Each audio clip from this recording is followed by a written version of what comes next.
I heard my cat yowling at the garage when I opened it. My fiancée and her co-worker were half-dressed on my fully restored BMW, like it was some cheap motel bed. Long-time lurker, first-time poster. This happened over the past year and completely changed my perspective on relationships and trust. Some of you might think I went too far, but after you hear what this woman put me through, you'll understand why I had to go nuclear. Fair warning, this is long, but the payoff at the end makes it worth reading every word. Before I get into the destruction, you need to understand what I built and what she tried to take from me.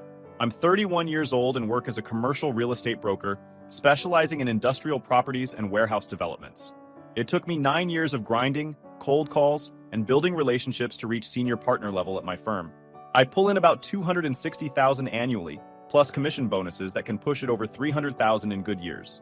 I own my house outright, bought it as a foreclosure when I was 25, spent 3 years renovating every square inch myself during weekends and evenings. It's a 4-bedroom colonial on 2 acres, worth about $900,000 in today's market. I drive a paid-off BMW X5, have $210,000 in my retirement accounts, and another $115,000 in liquid savings and investment portfolios. No debt except a small mortgage on a rental duplex I bought 2 years ago that brings in $4,000 monthly profit after expenses. I'm not wealthy by mansion and yacht standards, but I'm financially secure, and every dollar came from my own hard work and smart decisions. 3 years ago, I met Jessica at a charity fundraiser downtown. She was 28, worked as a marketing coordinator at a small firm, making $42,000 yearly, lived in a cramped studio apartment, and drove her mother's old Toyota Camry. But she was absolutely stunning. The kind of woman who stops conversations when she walks into a room, with this infectious personality that drew people to her like moths to flame. Looking back now, the red flags were blazing neon signs that I chose to ignore. On our second date, she suggested dinner at the most expensive restaurant in the city, then conveniently forgot her wallet when the $200 bill arrived. When I picked her up, she'd always comment on my car, my watch, my house, gushing about how successful and accomplished I was. "You've got everything figured out," she'd say, running her fingers along my dashboard. I love a man who knows how to take care of business. But I was lonely after focusing on career building for years. And she was beautiful, and I convinced myself she genuinely cared about the person behind the bank account. Within 6 months, she was staying over most nights. Within a year, she'd moved in completely, though she kept her apartment lease just for storage. Another red flag I rationalized away because I was thinking with the wrong head. I covered virtually everything. Groceries that somehow always included expensive organic items and premium brands. Utility bills. Dinners out at places she chose. Weekend getaways to resorts she researched. She'd contribute maybe $400 monthly and act like she was being incredibly generous with her sacrifice. When she decided to pursue her MBA at the prestigious private university across town, I paid the $92,000 tuition without hesitation. "It's an investment in our future," she said, kissing my cheek. When her car finally died, I co-signed for a new $38,000 Lexus SUV because she insisted anything less wouldn't be safe enough. The engagement happened last spring after months of increasingly obvious hints about the exact ring she wanted from the jewelry store downtown. I proposed with a $14,000 diamond solitaire, and she immediately started posting photos on every social media platform, calling herself the luckiest girl alive and marrying my provider, which should have bothered me more than it did. She quit her job 3 months after the engagement, claiming she needed to focus on wedding planning and graduate school full-time. Wedding planning that somehow required an $85,000 budget for 200 guests, with her contributing exactly $0 while having opinions about every expensive detail. And then there was Oliver, my 4-year-old Maine Coon cat. 18 pounds of orange fur and attitude, Oliver was the only living creature I trusted completely. Jessica hated him from day one, constantly complaining that he was creepy and always watching her with those intelligent yellow eyes. "Cats give me the creeps," she'd say, whenever Oliver would stare at her from across the room. "He's plotting something, I swear." She wanted me to get rid of him when she moved in permanently. That should have been the absolute deal breaker, but I compromised by keeping Oliver out of the main bedroom and setting up his favorite spots in my home office and the living room. Oliver never warmed up to her either. Animals have instincts about people that humans often ignore. I should have trusted his judgment from the beginning. It was 11:47 on a Tuesday night in October when Oliver started acting completely out of character. I was in my home office reviewing property contracts and preparing for morning client meetings when Oliver jumped onto my desk, something he never did while I was working. He started pawing at my keyboard and making this urgent, low meowing sound, not his normal feed me demand, but something more insistent and worried. "What's wrong, buddy?" I reached out to scratch behind his ears, but instead of settling down like usual, he jumped to the floor and walked purposefully to the office door, looking back at me with an expression that clearly said, "Follow me." Oliver led me through the house to the kitchen, then sat down by the back door and stared intensely toward the detached garage where I kept my workshop, tools, and my pride and joy. A 1995 BMW M3 that I'd spent 4 years and $45,000 restoring to absolute perfection. There was light spilling out from under the garage door, faint but unmistakably there. My stomach immediately knotted up. Jessica had gone to bed at 9:30, claiming exhaustion from studying for midterm exams. I hadn't been in the garage since Sunday afternoon, when I'd spent a few hours polishing the M3's paint. I grabbed the heavy flashlight from the kitchen utility drawer and headed outside into the cool October air, Oliver padding silently behind me like a furry detective. As we approached the side entrance, I could hear sounds from inside. Movement. Something rhythmic and deliberate that made my skin crawl as a realization began dawning. Then I heard her voice. Jessica's voice making soft sounds I recognized intimately, except she was making them for someone else. I pressed my ear against the metal door and heard a man's voice, deep and confident, with an accent I couldn't immediately place. "Your fiancé has excellent taste in cars, and apparently in women too. Don't worry about him," Jessica responded with that breathy giggle she used during our intimate moments. "He's completely clueless. Spends all his time working and making money while I do whatever I want." God, Tyler, you're so much more exciting than he could ever be. Tyler, her study group partner from business school, the one she'd been spending countless late evenings and weekend afternoons collaborating on group projects with. I carefully turned the door handle and opened it just wide enough to see inside without being noticed. Jessica was positioned over the hood of my restored M3, my absolute baby that represented years of painstaking work and love, with her dress bunched up around her waist. Tyler was behind her, and they were going at it like animals on top of $45,000 worth of pristine automotive craftsmanship that I'd poured my heart into.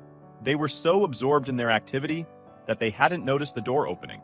I stood there for perhaps 10 seconds, watching my entire world collapse, before reaching over and flipping on the main garage lighting system. "Having fun?" My voice came out eerily calm, which somehow made it sound more menacing than if I had shouted. Jessica spun around so violently she nearly lost her balance and fell off the car.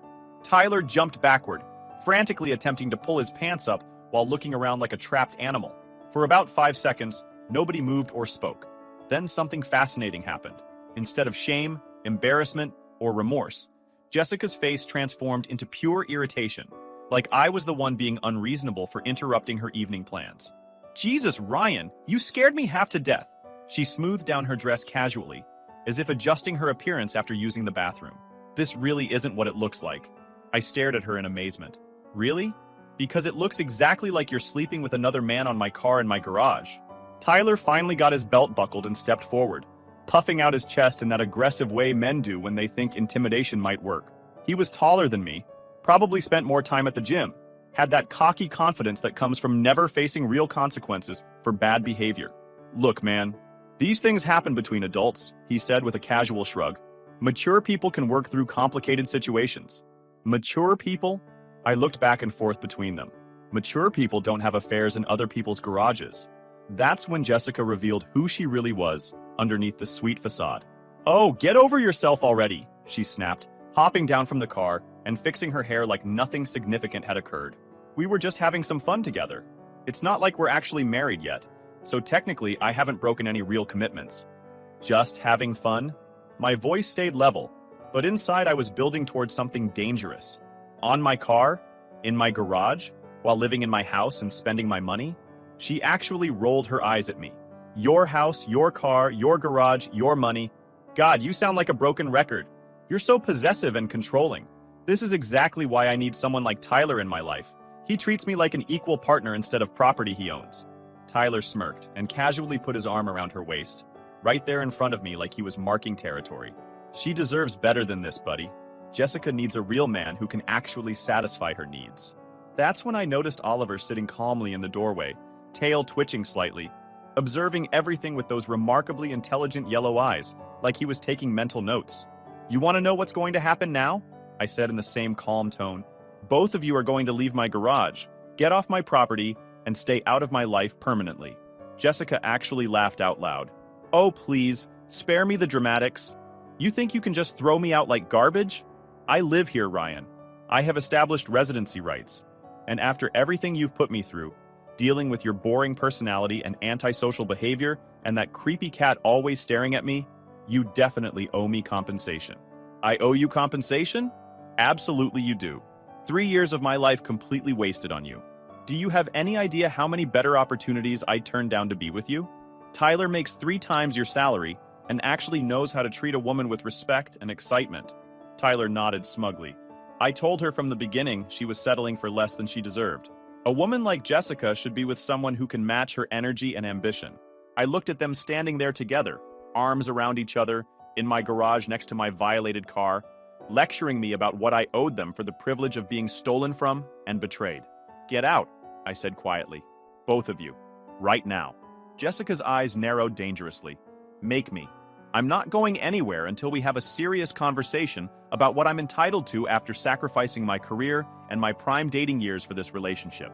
I gave up everything for you, and you're going to make this situation right, or I'm going to make your life extremely difficult. That's when I smiled for the first time all evening. Really smiled, with genuine amusement. Okay, I said pleasantly. Let's definitely talk about what you're entitled to. After they finally left that night, Jessica screaming threats about lawyers and Tyler making vague, intimidating comments about what happens to men who don't respect women, I sat in my garage staring at the scratches on my M3's hood and methodically planning my response. Oliver jumped up onto my workbench, purring contentedly and rubbing against my hand like he was proud of himself for alerting me to the situation. Smart cat. If he hadn't led me out there, I might have discovered this betrayal weeks or months later, after Jessica had gotten her claws even deeper into my financial life. The first thing I did was secure all my accounts and assets. I changed every password, reviewed every bank statement, and checked all my credit card activity. Jessica had been spending my money freely. Spa treatments, shopping expeditions, expensive restaurants with friends who were probably Tyler. In just the past month, she'd charged $9,400 that I'd been too busy with work to monitor closely. But that was just the tip of the iceberg. Over the next several days, I approached Jessica's betrayal with the same systematic methodology I used for complex real estate deals, gathering information and building a comprehensive picture. Finding Tyler was straightforward through the business school directory. Tyler Hawthorne, 35 years old, senior analyst at his family's private equity firm, drove a Porsche Panamera, lived in an expensive downtown penthouse, came from the kind of old money that made my middle-class success look modest by comparison. Jessica had clearly been trading up to a bigger wallet. What was particularly interesting was reviewing Jessica's social media activity over the past 8 months. Posts I'd assumed were about school friends were actually about Tyler. Study sessions that lasted until midnight. Weekend group projects where she dressed like she was going to nightclubs rather than working on spreadsheets and case studies. But the real treasure trove came when I examined the shared laptop we used for household management and bill paying. Jessica wasn't technologically sophisticated enough to understand browser histories, cached files, or automatic cloud syncing. I discovered months of message threads between her and her friends, where she referred to me as her sugar daddy and bragged about how much money she was extracting from me. Ryan is seriously pathetic, read one message to her best friend Emma. He literally pays for absolutely everything and thinks I'm madly in love with him. I'm just waiting to get that ring and lock him down legally. Tyler is incredible in bed though, and actually knows how to have fun. Another conversation with her sister revealed even more. This wedding is going to cost him at least $85,000, and I already have him paying for my entire MBA. Once we're married, I'll have legal access to everything he owns. If it doesn't work out long-term, this state's divorce laws are very favorable to wives. She'd been running a long-term financial scam from the very beginning. Our entire relationship was an elaborate con job designed to extract maximum value from my success and assets. The most damaging evidence was a folder on her computer labeled Ryan Financial Research, where she'd been systematically screenshotting my bank statements, investment portfolios, property values, and even my pay stubs. She'd been building a complete financial profile like she was preparing for corporate espionage or planning a robbery. But Tyler wasn't an innocent victim either. I found extensive text message conversations where he actively encouraged her to drain the real estate guy for everything possible before she transitioned to being with him permanently. He'd been coaching her on manipulation tactics and helping her plan the most effective ways to extract money from our relationship. This wasn't just an affair. This was organized financial fraud that had been operating for months, possibly years.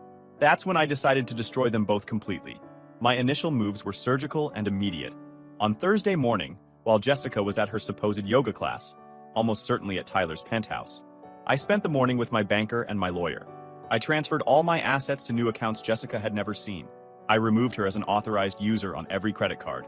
I changed all the locks on my house and garage, installed a comprehensive security camera system with motion alerts sent directly to my phone, and had my lawyer send her an official notice to vacate the premises. But the most elegant part was how I handled the school situation. Jessica's MBA program maintained strict honor codes regarding academic integrity and personal conduct. Students could be expelled not only for cheating on examinations, but for any behavior that reflected poorly on the institution's reputation or violated their community standards. I submitted a detailed anonymous report to the Academic Affairs Office, including screenshots of her messages about using me as a sugar daddy, evidence of her conducting an affair with a fellow student while engaged to someone else who was financing her education, and documentation of her systematic financial deception. I also included some very interesting information about Tyler that I discovered through public records and professional databases. His family's private equity firm had several ongoing SEC investigations related to insider trading and questionable investment practices. Nothing definitively illegal yet, but the kind of regulatory scrutiny that elite business schools desperately wanted to avoid being associated with their graduates. The school launched a formal investigation within 48 hours. Meanwhile, Jessica returned from her yoga session to discover her key no longer worked. She immediately started pounding on the door and screaming about her rights, about how I couldn't legally lock her out of her home. I observed through the new security camera system as she called Tyler in tears, ranting about my unreasonable behavior. He arrived 20 minutes later in his Porsche, strutting up to my front door like he was going to intimidate me into backing down. I communicated with them through the video doorbell system without opening the door. Jessica, your personal belongings are packed and stored in Unit 247 at the public storage facility on 5th Street. The access key is taped underneath the payment kiosk. You have until the end of this month before I stop paying the rental fee. You can't do this to me, she shrieked. I have legal rights. I'll take you to court and sue you for everything. Sue me for what exactly? You never paid rent, never signed a lease agreement, never contributed to mortgage payments, and never had any legal claim to my property. Legally, you were a guest who overstayed her welcome. Tyler stepped closer to the camera with his chest puffed out. Open this door immediately, you pathetic loser. We need to have a man-to-man conversation about how you're going to treat Jessica. I laughed genuinely. Man-to-man? Real men don't sleep with other men's fiancés in their garages. Real men don't help women run financial scams against honest people. You want to have a conversation? Contact my lawyer. That's when Jessica attempted to play what she thought was her trump card. I'm pregnant, she announced loudly enough for half the neighborhood to hear. With your baby, Ryan. You can't just abandon your pregnant fiancé like this. The silence that followed was absolutely beautiful. I could see Tyler's facial expression change completely on the camera display, confusion and anger warring as he realized Jessica had been playing both of us simultaneously. How interesting, I said through the speaker system. That would be quite remarkable, considering I had a vasectomy 6 years ago after my brother's divorce convinced me I never wanted children. Perhaps you should have that conversation with Tyler instead. Tyler slowly turned to stare at Jessica, who had gone completely white. You told me you were on birth control, he said in a dangerously quiet voice. I was, she stammered helplessly. So whose baby is it, Jessica? I asked pleasantly. Because it's definitely not mine. And apparently Tyler was expecting you to be on birth control. They left without another word, Jessica crying hysterically, and Tyler looking like he wanted to strangle her right there on my front porch. But I was just getting started with their destruction. Over the following month, I systematically dismantled every aspect of their lives with the same precision and attention to detail I brought to major real estate developments. The school investigation moved quickly and decisively. Jessica was expelled for violations of academic integrity and community conduct standards. Her partial transcripts were permanently flagged, meaning she'd never gain admission to another reputable MBA program anywhere. The $92,000 I'd invested in her education vanished completely, with no degree or credential to show for it. Tyler was also expelled, but his problems were just beginning. I'd conducted thorough research on his family's private equity business and discovered several questionable connections to offshore shell companies and suspicious international transactions. I made certain this information reached the appropriate federal regulatory agencies through proper anonymous channels. The SEC and IRS investigations expanded rapidly once they started digging into the family business operations. Tyler's family lost their investment licenses, their business was shut down pending comprehensive auditing, and their assets were frozen during the investigation. Tyler went from wealthy heir to unemployed overnight, with no prospects for employment in the finance industry. But my masterpiece was the systematic financial destruction I orchestrated. Remember that $38,000 Lexus SUV I'd co-signed for Jessica? Since she had no income and no ability to make monthly payments, it was repossessed within 7 weeks. But since I was the co-signer, the repossession and default initially appeared on my credit report as well. Except I'd anticipated this completely. I contested the debt with extensive documentation, proving she'd forged my signature on several loan documents. Signatures I'd been carefully collecting samples of to demonstrate the fraud. The loan was declared fraudulent. The bank reversed all credit damage to my accounts, and Jessica became personally liable for both the remaining vehicle balance and criminal fraud charges. The engagement ring provided even more satisfaction. I'd purchased it with comprehensive insurance, including theft protection coverage. When I reported it stolen, which it legally was since she'd refused to return it, the insurance company paid the full $14,000 replacement value. But the theft report automatically triggered a police investigation. Jessica attempted to sell the ring at various pawn shops, but their computer systems flagged it as stolen merchandise. She was arrested for possession of stolen property and insurance fraud, adding to her growing legal problems. While she dealt with criminal charges, I made sure everyone in her social circle understood exactly what kind of person she really was. I shared her sugar daddy messages with her friends, family members, and former co-workers. I wanted everyone to see how she'd been talking about me behind my back while I supported her completely. The social destruction happened swiftly and brutally. Her friends abandoned her when they realized she'd been using and manipulating me. Her family was mortified by the public embarrassment. Her professional reputation was completely ruined. Tyler suffered even worse consequences. The federal investigations into his family's business expanded into money laundering, tax evasion, and securities fraud. His parents blamed him entirely for bringing regulatory attention to their operations through his relationship with Jessica. They disowned him financially and banned him from any future involvement in their business interests. His penthouse was leveraged against company assets, so he lost his home when everything was frozen. His Porsche was repossessed when he couldn't make payments. Within 4 months, Tyler transformed from wealthy businessman to living in a studio apartment and driving an old Honda Accord. The beautiful irony was that Jessica had left me for someone she assumed was much wealthier, only to discover he was about to lose absolutely everything. By winter, they were both broke, unemployed, facing serious criminal charges, and completely ostracized from their former social circles. Jessica was working retail at a department store for $12 hourly, sharing a basement apartment with 3 roommates. Tyler was delivering food through various apps, desperately trying to rebuild his life from nothing. Meanwhile, I was thriving. My work performance actually improved dramatically, without the constant stress of Jessica's financial demands and emotional manipulation. I closed several major deals, earned a promotion to senior partner, and received a $42,000 raise. I celebrated by buying myself the luxury watch Jessica had hinted she wanted me to give her for Christmas. Life was excellent, but it was about to get even better. It was a frigid February evening when my doorbell chimed. Oliver was lounging on his favorite cat tree by the living room window, and his ears immediately perked up in that particular way that indicated he recognized whoever was outside. I checked the security camera and had to suppress laughter. Jessica stood on my porch looking like a completely different person from the confident, beautiful woman who'd been cheating with Tyler in my garage just 5 months earlier. Her hair was unwashed and pulled back in a messy ponytail. She wore a cheap winter coat that obviously came from a discount store, and her face was puffy from stress, crying, or malnutrition. Behind her, looking equally pathetic, stood Tyler. Gone completely were the expensive clothes, confident posture, and arrogant swagger. He looked like someone who'd been systematically beaten down by life, which was exactly what had happened. I opened the door but kept the security chain engaged. "What do you want from me?" I asked through the gap. Jessica immediately burst into tears. "Ryan, please, I know I messed up terribly. I know I hurt you in ways I can't even apologize for properly. But I desperately need your help with something." "You need my help?" I could hardly believe the audacity. "You actually need my help? I'm going to prison," she sobbed uncontrollably.